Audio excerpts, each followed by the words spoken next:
전하고 갈라디아 교인들은 그 복음을 순수하게 잘 받아들였습니다. 그러나 그것이 얼마 되지 않아서 잘못된 교훈의 영향을 받아서 바울이 전한 복음을 그대로 믿지 못하고 왜곡하는 현상이 일어나기 시작합니다. 유대교의 영향을 입은 사람들 가운데서 율법을 지키고 할례를 받아야만 구원을 얻을 수 있다라고 주장을 하기 시작한 거죠. 심지어 이방인들도 할례를 받아야 구원을 얻을 수 있다라는 주장이 나온 겁니다. 이때 바울은 복음의 진술을 밝히기 위해서 정열적으로 믿음의 도리를, 마땅한 도리를 가르치기 위해서 갈라디아서를 쓰게 되어집니다. 그래서 1장 6절 외에는 그런 자들에 대해서 얼마나 이 바울이 분노하고 있는지, 그리스도의 은혜로 너희를 부르신 이를 이같이 속히 떠나 다른 복음 쫓는 것을 내가 이상히 여긴다라고 얘기합니다. 오직 예수 그리스도를 믿음으로 말미암아 구원을 받는다는 그 예수님을 떠나버리고 다른 복음을 쫓는다는 것, 그게 이상하다는 얘기죠. 그러면서 하는 말이 아니다, 복음이란 다른 복음은 없다, 가짜다는 얘기죠. 그러면서 뭐라고 이어지냐면 다른 복음은 없나니 다만 어떤 사람들이 너희를 요란케 하여 그리스도의 복음을 변질시킨다. 그러나 우리가 혹은 하늘로부터 온 천사라도 우리가 너희에게 전한 복음 외에 다른 것을 전하면 저주를 받을 것이다 라고 서신서 첫머리에 이야기를 합니다. 그리고 마지막 부분에서는 뭐라고 얘기하냐면은 오늘 우리가 읽은 것처럼 이후로는 누구든지 나를 괴롭게 말라, 내가 내 몸에 예수의 흔적을 가졌다라고 선포를 합니다. 흔적이 있기 때문에 나를 괴롭게 하지 말라는 얘기입니다. 그럼 바울이 말하는 이 흔적이 무엇을 가리키는 말일까요? 첫 번째는 바울에게 있어서 흔적은 내가 누구에게 속하여 있느냐의 문제입니다. 저희 유명한 나폴레옹 대제가 이끄는 불란서 군이 러시아로 진군할 때에 러시아의 장교 한 사람을 생포했습니다. 그 사람이 워낙 똑똑해 보이고 또 굉장히 의로워 보였습니다. 그래서 이 사람을 회유해갖고 불란서의 군인으로 삼고 싶었어요. 장교로 삼고 싶었죠. 그래서 전향하도록 회유했지만 이런 지하에 거절을 합니다. 불란서 이 사령관이 명령에 병사 하나가 펄펄 불에 달군 인두 같은 것을 끄집어내서 그 병사의 팔뚝에다가 영어로 알파벳에 N자를 새겨 넣었습니다. 그가 자기 팔뚝에 새겨진 그 글자를 바라보면서 이게 무슨 뜻이냐라고 묻죠. 그러자 불란서 사령관이 씩 웃으면서 이 N자는 내가 오늘부터 나폴레옹 황제에게 속해 있다는 뜻이다 라고 말하자 그는 순간적으로 옆에 있던 불란서 병사의 칼을 뽑아서 자기의 팔을 잘라버립니다.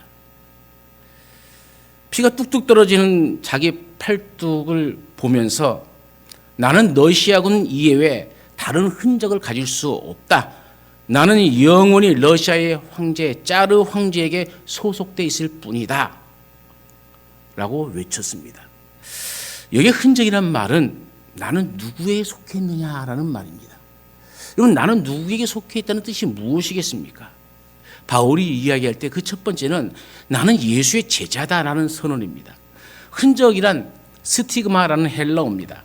영원히 지울 수 없는 주인의 소유임을 표시하는 낙인이죠. 예수 그리스도의 제자됨의 표시는 단순히 교회에 출석하는 정도가 아니고 자기 몸에 예수의 흔적을 가지는 것이에요.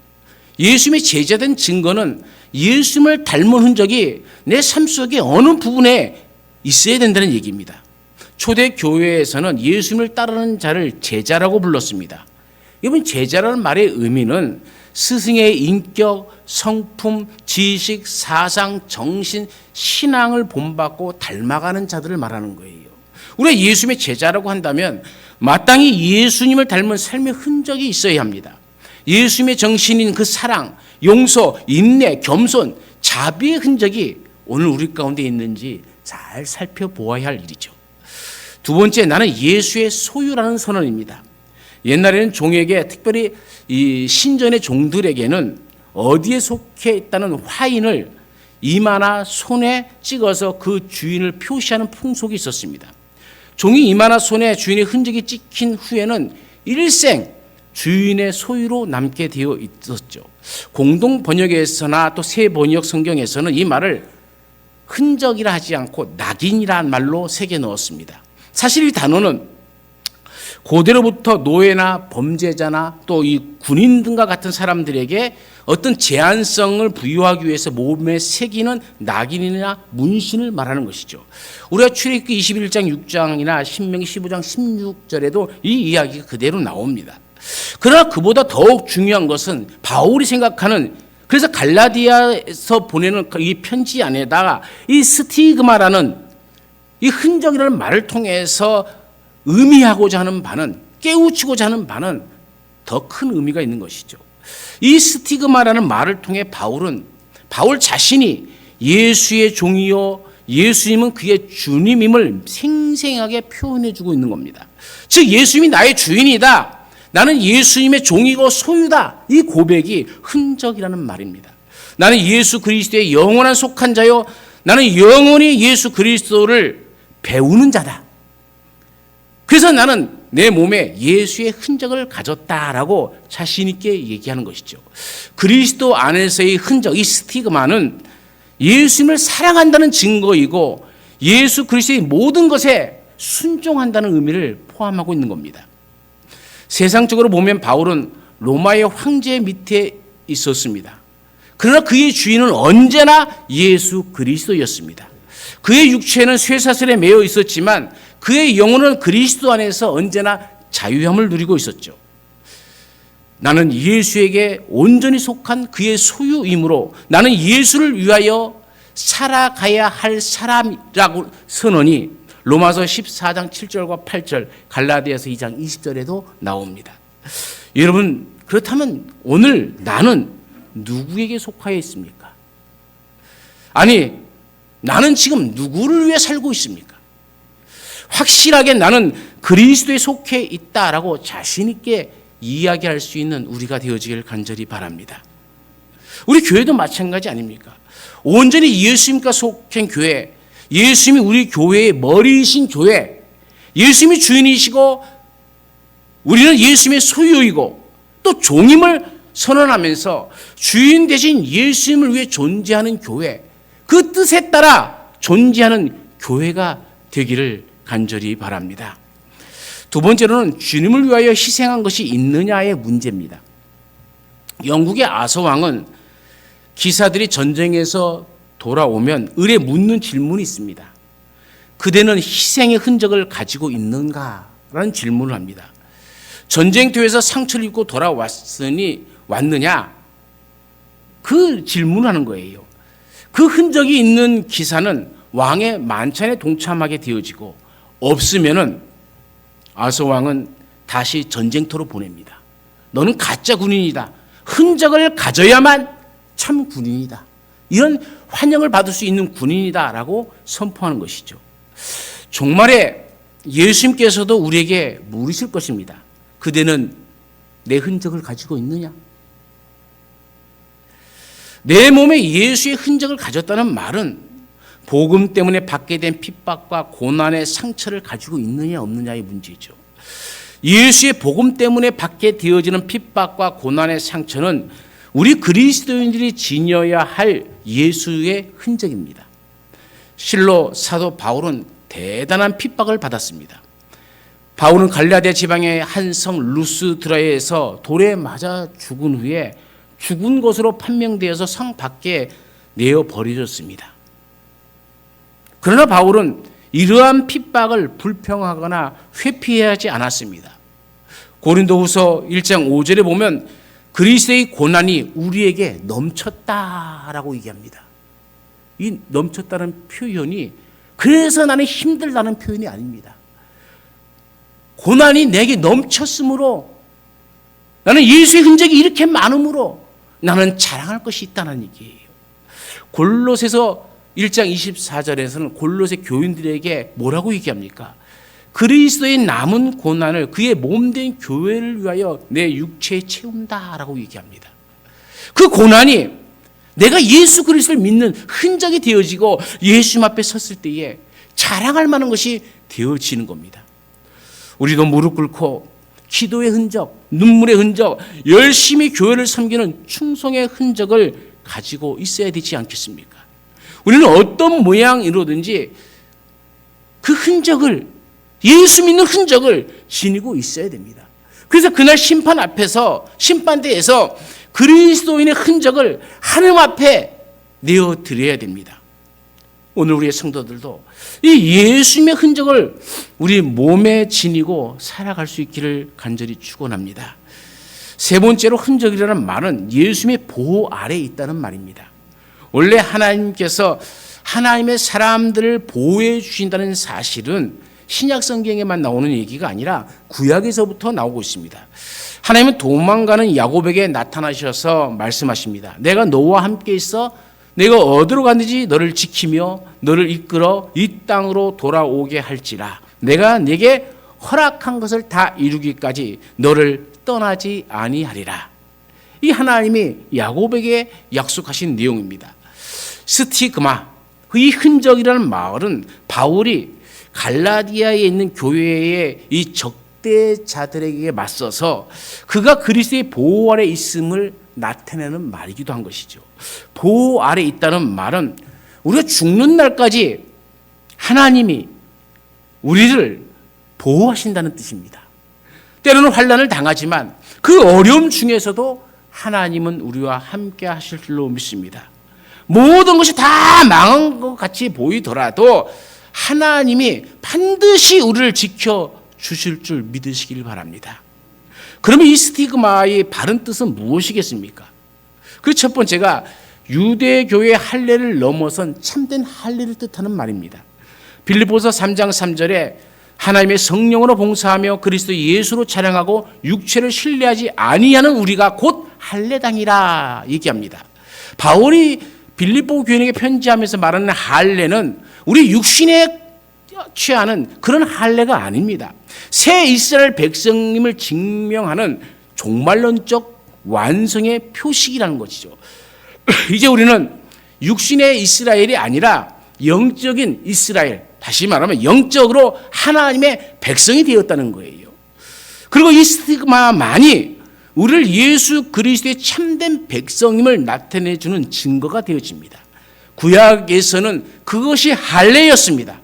그러나 이제는 다시는 구약같처럼 할례를 행하지 않지만은 이제는 그리스도 예수 안에서 내가 예수님 때문에 당하는 고난, 그 아픔들이 다 내 삶의 흔적이 되어진다는 것, 그래서 내가 예수 믿는 것을 증명하는 그 표가 되어진다는 것이죠. 그래서 갈라디아서 6장 15절 16절 오늘 우리가 읽었죠. 할례나 무할례나 아무것도 아니라고 그러잖아요. 오직 새로 지으심을 받은 자뿐이라. 무릇 이 규례를 행하는 자에게와 하나님의 이스라엘에게 평강과 긍휼이 있을지어다. 이건 무슨 말입니까? 오직 새로 지으심을 받은 자. 이 스티그마는 바울이 자신의 몸에 어떤 표식을 지니고 있다는 그런 뜻을 아닙니다. 육신에 행하는 할례가 아니라 마음에 행하는 할례입니다. 보이는 것이 아니라 보이지 아니하는 흔적입니다. 나는 새 언약의 백성이라는 그 성령의 증거함이 바로 그 흔적인 것이죠. 우리 모두에게는 이 스티그마, 이 흔적이 있기를 간절히 축원합니다. 두 번째는 교회를 위해 선교를 하던 과정에서 얻게 된 상처를 말하는 겁니다. 내 마음껏 즐기다가 얻은 상처가 아닙니다. 놀다가 다친 그런 얘기가 아니는 얘기예요. 예수님을 증거하다가 전하다가 당하는 고난과 상처를 말하는 것이죠. 주님을 위해 주님 때문에 찢긴 상처들이죠. 골로새 1장 24절에도 아까 얘기했지만 이제 너희를 위해 받는 괴로움을 내가 기뻐한다 그랬잖아요. 왜요? 이것이 그리스도의 흔적이기 때문에. 그래서 그리스도의 남은 고난이 어떠하든지 나는 그의 몸된 교회를 위해서 그 고난을 능히 받을 것이다. 그 말이 내 육체에 채운다라는 말입니다. 예수 믿지 않으면 당하지 않아도 돼요. 그런데 믿기 때문에 당하는 고통, 여러분 전도하지 않으면은 당하지 않아도 돼요. 그런데 전도하기 때문에 당하는 아픔들, 예수님 때문이 아니라면 참지 않아도 돼요. 미움받지 않아도 되고 억울한 소리 듣지 않아도 되는데 예수님 때문에 당하는 이런 모든 것들이 스티그마라고 얘기하는 겁니다. 교회는 이러한 스티그마가 있어야 됩니다. 아니, 많아야 됩니다. 예수님 때문에 할 말은 있지만 예수님 때문에 참고, 내 성질대로 하고 싶지만 예수님 때문에 참고, 미워 죽겠는데 예수님이 나를 사랑한 그 사랑에 나도 사랑하는, 바로 그것이 스티그마입니다. 에베소서 3장에서 바울은 이렇게 얘기합니다. 이러므로 그리스도 예수의 일로 너희 이방을 위하여 갇힌 자 된 나 바울은, 무슨 말입니까? 예수 아니라면 에베소 교인들과 바울은 상관이 없다는 얘기예요. 아무 상관없는 사람들입니다. 그런데 예수님 때문에, 예수님을 인하여 너희를 위해서, 복음 전하기 위해서 내가 그 고난을 당한다는 말씀이죠.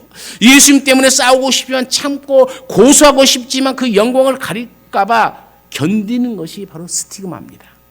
이 흔적이 큰 사람이, 믿음의 큰 사람이 되어지는 거죠. 이 흔적이 많은 사람이 최후의 승자가 되어집니다. 이 흔적을 가진 자만이 참 제자가 되어지는 것이죠. 계속해서 에베소 3장 13절에는 뭐라고 얘기합니까? 그러므로 너희에게 구하노니 너희를 위한 나의 여러 환난에 대하여 낙심하지 말라. 이는 너희의 영광이니라. 이 흔적이 우리의 영광이 되어진다라고 말합니다. 이 흔적만이 최후 승리를 줄 줄로 믿습니다. 철로 역정에 보면 등장하는 인물 중에 진충이라는 사람이 나옵니다. 그냥 말 그대로입니다. 진실되고 충성스럽다는 의미로 진충이라는 말입니다. 우리나라 말로 번역을 해서 그렇죠. 이 진충 씨가 자기의 여행을 거의 마칠 무렵에 한 가지 간증을 합니다. 나는 나의 상처와 흔적을 주님을 사랑한 증거로서 나에게 상급을 주실 그분 앞에 가지고 나아가겠습니다. 여러분, 오늘도 우리도 이와 같이 주님 앞에 그 흔적을 가지고 나갈 수 있기를 간절히 축원합니다. 세 번째, 나는 예수 믿는 것을 영광스럽게 생각한다는 선언이죠. 스티그마는 사실 불명예스러운 단어입니다. 노예가 되어서 낙인이 찍히는 것도 그렇고, 몸에 상처를 받아 그 흉터가 있는 것도 그렇고, 주인의 소유물로 표시로 손이나 이마에 화인 맞는 것도 보기 아름다운 것은 아니지 않습니까? 노예가 아름답다라고 하면은 그건 웃긴 얘기죠. 상처난 몸이 아름답다라고 하는 것은 웃긴 얘기죠. 그러나 사도 바울은 자기 몸에 이 스티그마가 있음을 부끄러워하는 것이 아니라 오히려 자랑스럽게 여기고 있다는 거예요. 사도 바울은 이 세상의 어떤 수치도 예수님 때문에 당하는 수치라면은 그것을 오히려 영광스럽다라고 이야기하고 자랑하고 있는 겁니다. 성경은 천한 것들을 통해서 귀한 것으로 바꾸는 능력이 그리스도 예수 안에 있음을 선포합니다. 그러니까 이 스티그마는 하나님의 새 백성임을 나타내는 것이죠. 새 백성이 무엇입니까? 새 백성은 새 법이 적용되는 사람이죠. 그 새 법으로 살아가야 됩니다. 싱가포르는 참 좋은 나라입니다. 참 깨끗한 나라입니다. 그러나 우리나라 사람들이 싱가포르에 가면 항상 벌금을 문다고 그러죠. 예나 지금이나 법을 알고 가는데도 벌금을 꼭 물어요. 그것은 우리의 잘못된 습관 때문에 그렇습니다. 싱가포르의 법을 모르기 때문에 그런 것이고, 알아도 내 삶을 고치지 않기 때문에 벌금을 물게 되어지는 거예요. 여행을 가려면 그 여행 가는 나라의 법을 알아야 되고 그것을 잘 지켜야 여행이 기쁨이 되어지는 것 아니겠습니까? 우리가 천국에 가려면 천국의 법을 알아야죠. 세상에서는 통하는 수단이나 방법이나 거짓이나 속임이 천국의 법에는 안 통합니다. 천국은 죽어서만 가는 곳이 아니죠. 오늘 이 자리를 우리는 천국으로 만들어야 됩니다.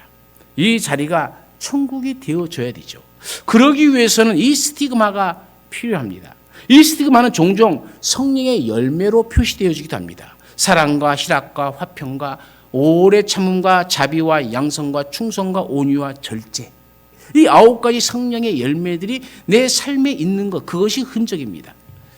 천국에서 맺을 법이 아니라 이 땅에서 우리가 맺어야 될 열매를 갈라디아 교인들에게 이야기해 주는 겁니다.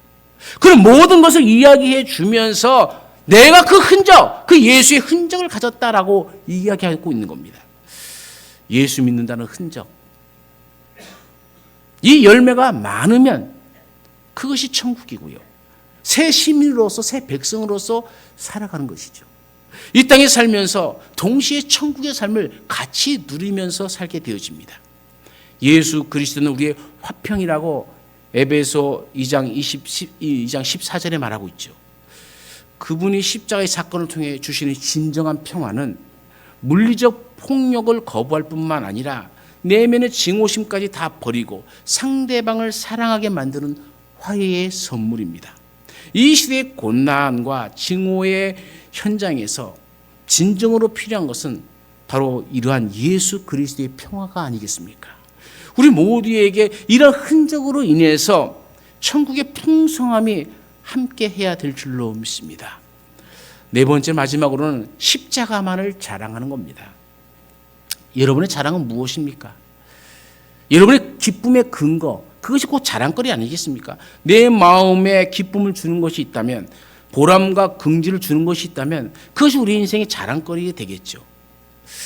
모든 것보다 우선적이요, 이것을 위해서는 모든 것을 다 희생할 수 있는 높은 가치의 것을 말하는 것, 그것이 곧 자랑입니다. 그래서 우리 사람은 자랑하면서 자기의 존재를 확인하며 살아갑니다. 자식들이 잘 나가보세요. 자식 자랑하는 것이 재미 아닙니까? 자식이 잘 안 돼 보세요. 어디가 말을 하지 못하잖아요. 자랑거리가 없어지는 거잖아요. 그렇지 않습니까?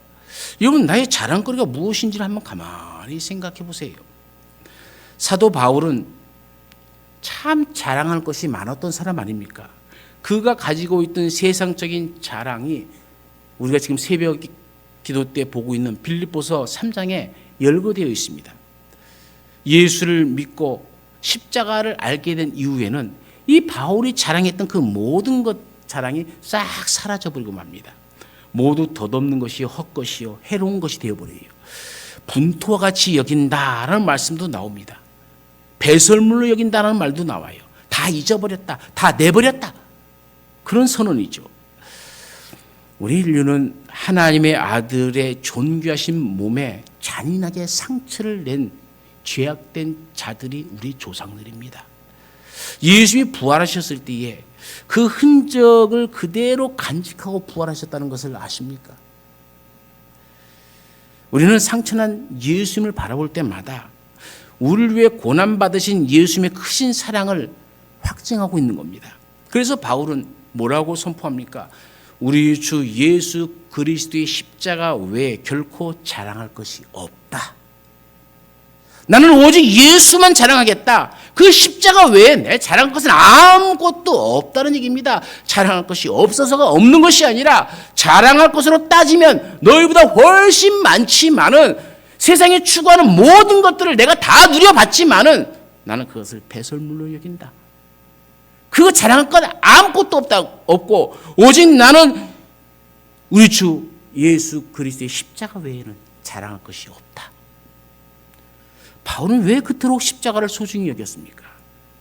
십자가 안에 곧 의의 근거가 있고 십자가 안에서 우리의 의의 문제가 깨끗이 해결되기 때문에 그렇죠. 십자가 안에서 내가 의로워집니다. 그런 십자가밖에 자랑할 것이 없는 거죠. 십자가가 나의 기쁨의 근거, 자랑의 근거가 된 후에야 다른 자랑도 있을 수가 있다는 얘기입니다. 십자가를 빼놓으면 나에게는 아무것도 없다는 이야기가 되어진 거죠. 십자가는 죄인을 의인 만드는 능력 아닙니까? 하나님을 모르는 사람을 구속해서 하나님의 자녀되게 하는 능력이 바로 십자가입니다. 할례를 받았든 못 받았든, 세례를 받았든 못 받았든, 직분이 있든 없든 다 잊어버려야 됩니다. 형식적인 것은 중요하지 않습니다. 문제의 초점이 무엇입니까? 중생 아닙니까? 새로운 피조물 아닙니까? 즉 그리스도 안에 있느냐? 그리스도 안에서 내가 다시 새 인생을 살아가느냐? 못 살고 옛날 습관대로 그저 옛날 것을 자랑하면서 살아가고 있느냐의 문제 아닙니까?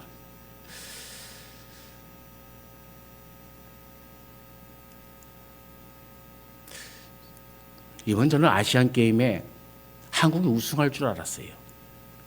그러나 우승하지 못하고 상해에서 떨어졌어요. 요르단과의 경기가 너무 형편없었어요. 왜 저 모양이지? 왜 저렇게 됐지? 그런데 손흥민이 선수 손에 붕대가 이게 손가락에 감겨져 있는 것을 보았습니까? 시합이 다 끝나고 나서 그 상처에 대해서 이야기를 하고 시작합니다. 그 이야기의 핵심은 이강인이 때문에 생긴 거다. 왜 생겼느냐?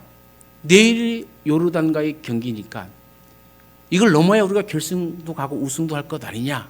그러니 우리가 모여서 잠깐 얘기하자. 그런데 이강인이 나 탁구 칠래 하면서 그 또래 몇 명과 가니까 손흥민이 가갖고 가지 말고 모여라. 그러니까 그 뿌리치면서 하는데 어떤 신문에는 보니까 이강인이가 손흥민의 얼굴을 가격했다 하는 그런 얘기도 나와요. 중요한 게 뭘까요? 그래도 그 경기까지 하기까지가 참 가슴 아프다. 손흥민은 지금까지 아무 말 안 하고 있습니다. 그런데 그 모든 상황을 말해주는 것은 그 손가락의 흔적 하나였어요. 그러면서 마지막에 인터뷰할 때 그러죠. 내가 언제까지 국가대표 할지 모르겠다.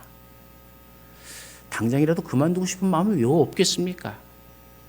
그 수고하고 애썼는데 결국 한 팀이 되지 못하고 싸웠던 모습은 한국 우리에게뿐만 아니라 모든 해외에 그래서 그랬구나, 그래서 그랬다는 아주 못된 평가를 내리고 그 평가를 우리 국가대표 선수들이 다 받고 있는 것 아닙니까? 왜요? 분란 아닙니까? 싸움 아닙니까? 오늘 우리는 예수의 흔적을 가져야 돼요. 자라는 환경도 다 다른 사람들이 모여서 예수 그리스도 안에서 한 교회가 되지 않습니까? 이 사람 성격 다르고 저 사람 성격 다르고 다 달라요. 다 다른데 내가 잘났다고 얘기하기 시작하면 싸움은 끝이 없습니다. 누군가가 십자가를 져야 됩니다. 중요한 것은 예수 앞에 섰을 때에 십자가를 진 사람은 칭찬을 받을 것이고 자기 그 십자가를 지지 않는 사람은 책망받을 것은 분명합니다. 제가 확실하게 이야기할 수 있습니다. 여러분, 오늘 우리에게 이 스티그마가 무엇인지, 나의 스티그마가 무엇인지, 예수님 때문에 나는 버린 것이 무엇이고 내가 손해본 것이 무엇인지, 오늘 나의 삶 속에 이런 성령의 열매들이 나타나고 있는지, 이것을 잘 자라고 있다면 나는 예수님 앞에 자랑할 것이 많은 사람이 되어지지만 이것이 없다면 나는 예수님 앞에 무엇을 올려드릴 수 있을까? 나는 돈 많이 벌었습니다. 나는 은행에 얼마나 많은 돈을 저금해놨는데요. 나는 권세를 잡았습니다. 나는 대통령이 되었습니다. 국회의원이 됐습니다. 세상 살면서 마음껏 내 욕심대로 살아봤습니다. 라는 것이 주님 앞에서 자랑이 될 수 있겠습니까? 우리는 명확하게 알아야 됩니다. 십자가 외에 자랑할 것이 아무것도 없어야 돼요.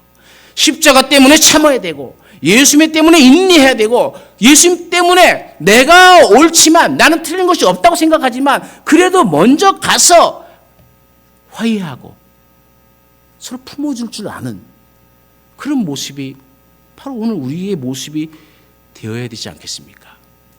오늘 우리는 교회 53주년 창립 주일로 드립니다. 여러분, 2024년 올 한 해, 그리고 2024년 2월 18일 이 하루가 또 우리가 살면서 맞이할 하루하루가 의미 없이 지나가는 하루, 의미 없이 지나가는 한 달, 한 해가 아니라 이 스티그마가 확실하게 우리 마음에 새겨지는 그런 복된 날이 되어지길 간절히 축원합니다. 우리 모두 한번 따라해 봅시다. 우리 주 예수 그리스도의 은혜가 얼굴 보면서 너희 심령에 있을지어다. 기도하겠습니다. 오늘 우리가 가지고 있는 스티그마는 무엇입니까? 아니, 나는 예수님 앞에 내놓을 수 있는, 예수님 때문에 인내했던, 예수님 때문에 참고, 예수님 때문에 용서하고, 예수님 때문에 품고 사랑했던 그 흔적이 나의 삶 가운데는 있습니까? 아니면 이것도 못 참고 저것도 못 참고 내 마음대로 하다가 주님 앞에 아무것도 내놓을 수 없는 그런 존재가 아닌지 다시 한번 나를 뒤돌아보며 이제 이후로는 예수를 믿는 흔적을 가지며 살겠습니다. 2024년 한 해, 또 오늘이란 날, 또 우리가 맞이하는 하루하루가 예수 그리스도를 때문에 생기는 흔적으로 내 삶이 채워지고, 그래서 하나님 앞에 이르렀을 때에 내놓을 곳이 많은 우리의 삶이 되게 하여 주옵소서. 언제나 함께 하시는 예수님의 이름으로 기도드리옵나이다. 아멘.